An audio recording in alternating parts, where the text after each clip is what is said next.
Well, that was James Landau. With me here in the studio is Dr. Husam Zomlot, who is the head of the Palestinian mission to the UK. Doctor, thank you so much for coming in to talk to us. Your reaction to this news, first of all? Historic in every sense, and these three countries and hopefully what will follow and who preceded them have been giving hope at a time of despair. In the middle of this darkness, countries like Ireland, Spain and Norway stood out and said this is a time when we actually light a candle.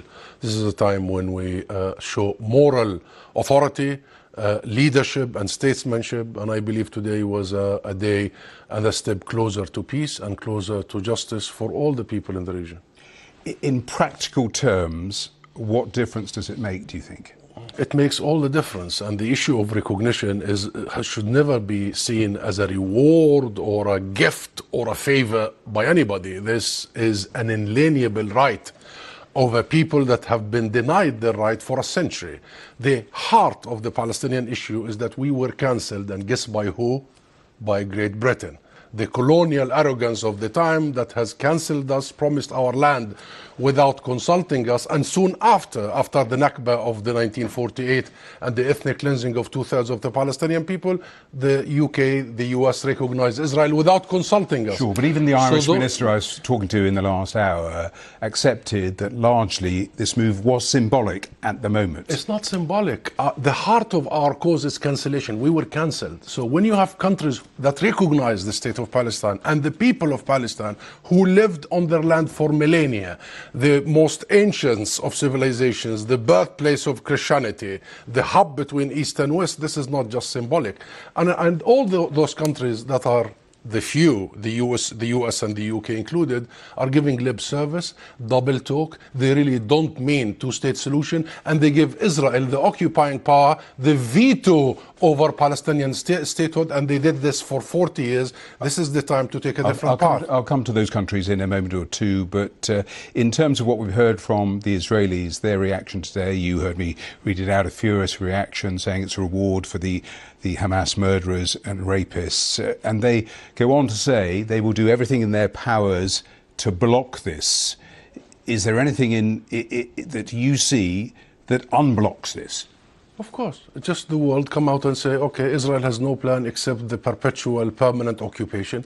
Israel has threatened, used the same tactics in 1999, 5 years after Oslo, because the world was supposed to recognize the state of Palestine, and they said we will not recognize because of the PLO and Yasser Arafat. Israel would block any possibility of a state of Palestine.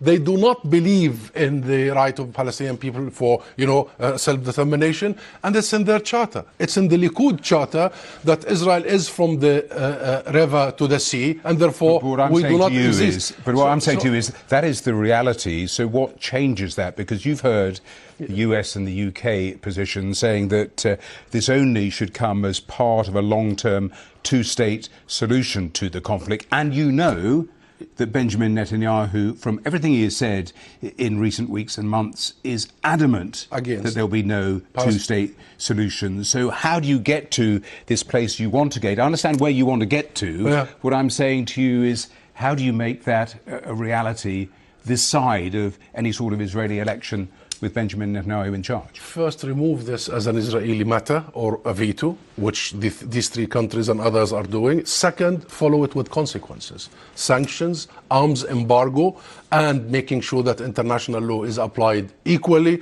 and full support to international judicial system and international accountability at the ICJ and ICC. Impose sanctions on the illegalities, the colonial settlements, the products, the settlers, what have you. But this is what you did. Just finally, bringing it back to the UK and US position, which are talking about this should only come as part of a two-state solution. That is another hurdle. So Israel is one hurdle, but that is another hurdle, isn't it? What the UK and US are saying is the epitome of hypocrisy.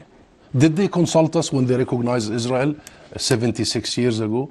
Did they consult us when they issued their Balfour Declaration, turning us and cancelling us as a nation? Did it come out of any negotiations? When the UK, when London or Washington says it has to come out of negotiation, you know what that means?